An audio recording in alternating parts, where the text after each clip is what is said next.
जेव्हा महिला दिन असतं किंवा एखादं महिला सुरक्षेचं बिल येतं किंवा एखादं असं महिला सन्मानाचं बिल येतं, तेव्हा आपण नेहमी म्हणतो की ही महिला माझी बहीण आहे, माझी आई आहे, माझी लेक आहे. कशाला? बहीण, आई, लेक असली नसली तरी ती महिला आहे, ती ह्या देशाची नागरिक आहे, तिला तो सन्मान देणं गरजेचं आहे. मला वाटतं आज आम्ही ह्या बिलाला एकमताने पारित करण्याचं हेच कारण आहे की तुम्ही ह्या बिलाच्या माध्यमातून हा सन्मान तुम्ही त्या महिलेला देत आहात.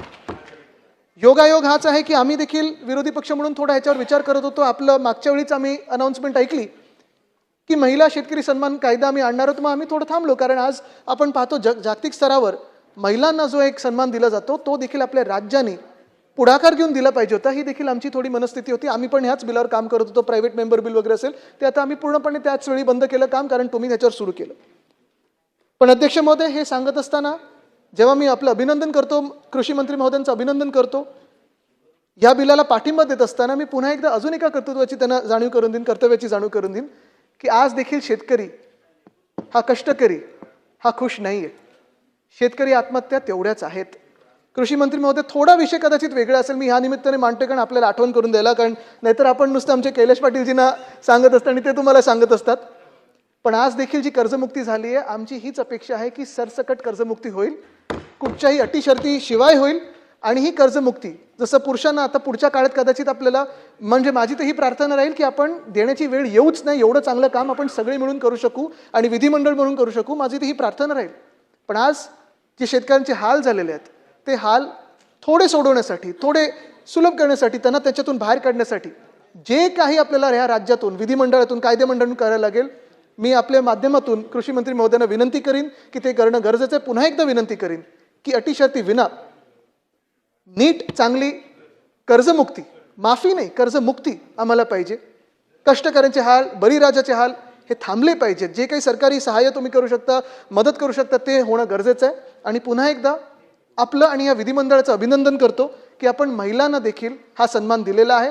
ह्याच्या अंमलबजावणीमध्ये देखील कुठेही काही कमी पडत असेल तर आम्हाला, म्हणजे रोख रक्कम नाही, ते मुख्यमंत्री महोदय बघतील, पण अर्थात तन मन, धनाचा आपण अर्थात धनी आहातच, पण तन मन कुठेही लागलं तर आम्ही फक्त विरोधी पक्ष म्हणून नाही तर ह्या राज्याचे जबाबदार नागरिक म्हणून पुढे येऊ आणि आपल्याला समर्थन करू. धन्यवाद. जय हिंद, जय महाराष्ट्र, वंदे. सन्माननीय अध्यक्ष महोदय, सर्वप्रथम माझे सहकारी कृषी मंत्री सन्माननीय दत्ता मामा भरणे यांनी महाराष्ट्र महिला शेतकरी सक्षमीकरणाचं जे बिल आणलेलं आहे, या बिलाच्याबद्दल आणल्याबद्दल मी अभिनंदन करण्यासाठी सभागृहात उभी आहे. खरं तर महिला म्हणून राजकारणात पाऊल ठेवल्यापासून आत्तापर्यंत मी वेळोवेळी माझ्या असंख्य भाषणामध्ये हे वाक्य नेहमी म्हटलेली आहे की शहरामध्ये काम करणाऱ्या वर्किंग वुमन जशा आहेत तशीच खेड्यामध्ये काष्टा घातलेली असेल, गोंदलेल्या कपाळाची असेल, चुलीसमोर बसून बांगड्या मागे सारून भाकर थापणारी असेल, ती सुद्धा तेवढीच करिअर वुमन आहे. आणि सकाळी सूर्याच्या आधी उठणारी, घर शेणाने सारवून भाकरी थापून सगळ्या घरच्यांचा स्वयंपाक करून शेतावर उन्हातानात राबून संध्याकाळी येऊन वासराचं दूध काढून गरम गरम भाकरी आपल्या घरच्यांच्या ताटात वाढणारी ती सगळ्यात मोठी करिअर वुमन आहे. आपण बळीराजाचं राज्य व्हावं म्हणतो, पण आपण त्या बळीराजाच्या मागे असणाऱ्या त्या अन्नपूर्णेला ओळख देण्याचं काम आज दत्ता मामांच्या या बिलामुळे झालेलं आहे. याच्याबद्दल मी त्यांचं अभिनंदन करते. खरं तर ओळख या शब्दाची ओळखच स्त्री जातीची खूप कमी झालेली आहे. ती कधी तिचं पहिल्यापासून आपल्याला ते काळ होता जेव्हा कौंतेय राधेय गांधारी पुत्र म्हणलं जायचं, पण आता असं नाही म्हणलं जात. आईच्या नावाने ओळखलं जात नाही किंवा एखाद्या स्त्रीच्या नावाने घर ओळखलं जात नाही, पण तिच्या मागे ते घर उभं करण्यासाठी तिचे अथांग कष्ट असतात आणि त्या कष्टाला सन्मान देणारं हे बिल आहे असं मी म्हणेन. सन्माननीय उपमुख्यमंत्री सुनेत्रा पवार यांनी इतकं सुंदर भाषण केलं आणि छान अशा संवेदनशील ओळीमध्ये त्यांनी त्यांची भावना मांडली. ही भावना मांडत असताना सन्माननीय आमचे सदस्य आदित्य ठाकरे यांनी पण मांडले. आणि मला एक गोष्ट मला आवडली आणि मी आणि आदिती तटकरेंनी एकमेकांकडे बघून नॉड पण केलं, म्हणजे आम्ही मान हलवली, कारण आम्ही आजच्या युगातल्या स्त्रिया आहोत. माझ्यापेक्षा थोडी लहान आहे, आदित्य बरीच लहान असेल, पण या स्त्रीला सारखं तू माझी लेक आहे बाई, तू माझी बहीण आहे बाई, तू माझी अमुक आहे, मामा आहे, मी तुझा काका आहे, मी तुझं संरक्षण करीन, ही भाव नकोय. तुम्हाला स्त्री म्हणून सन्मान हवाय, आणि हे वाक्य मला अत्यंत आवडलं. बियॉन्ड एव्हरीथिंग मला ते खूप आवडलं. साहजिक तुम्ही ते देत असाल तुमच्या जीवनामध्ये, असंही मला त्याच्यामुळे वाटतं. मी सहज बोलता बोलता सांगितलं की ओळख या शब्दाशी स्त्रीची कधी ओळखच झाली नाही.